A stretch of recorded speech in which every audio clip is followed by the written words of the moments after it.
ఈ సమావేశంలో అనేక విషయాలను చర్చించుకున్నాం.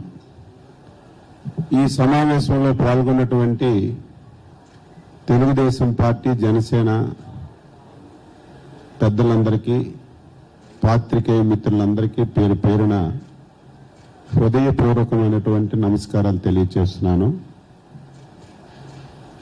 మేము ఉన్నాం.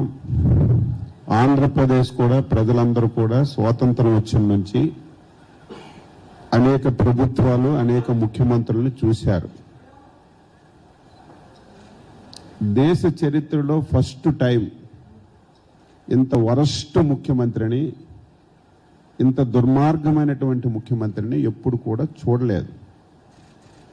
ఒక ముఖ్యమంత్రి బాధ్యతలు తీసుకున్న తర్వాత ప్రజల యొక్క శ్రేయస్సు గురించి ఆలోచించాలి, రాష్ట్ర ప్రయోజనాల గురించి ఆలోచించాలి, పిల్లల భవిష్యత్తు గురించి ఆలోచించాలి.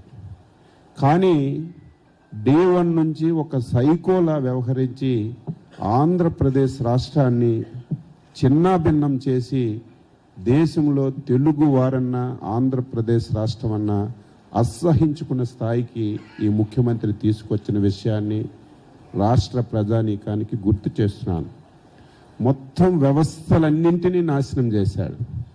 రాజకీయ పార్టీల్ని రోడ్డు మీద తిరగకుండా చేశాడు.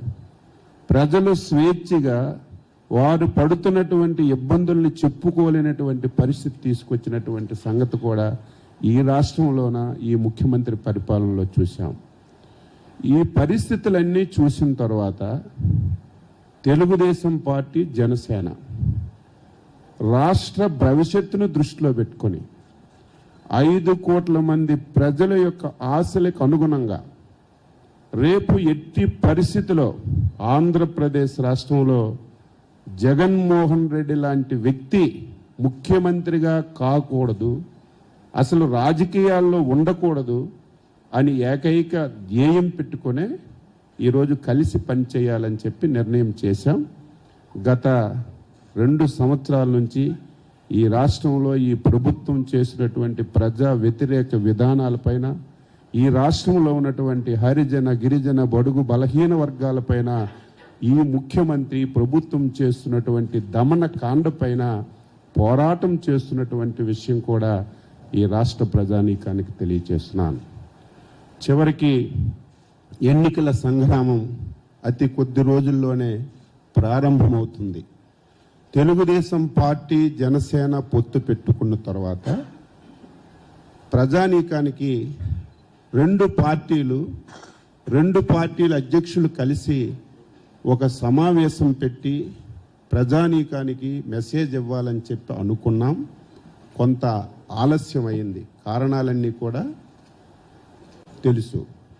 అందుకే రేపు 28వ తారీఖున బుధవారం నాడు తాడేపల్లిగూడెం పక్కన పత్తిపాడు గ్రామంలో తెలుగుదేశం, జనసేన ఉమ్మడి సభని నిర్వహించాలని చెప్పి నిర్ణయం తీసుకున్నాం. భారీ ఎత్తున, ఇంతవరకు ఆంధ్రప్రదేశ్ చరిత్రలో ఇంతవరకు ఏ సభ జరగని విధంగా సభని జరపాలని చెప్పి నిర్ణయం ఇప్పుడే మీటింగ్లో చేసుకున్నాం. ఈ సభను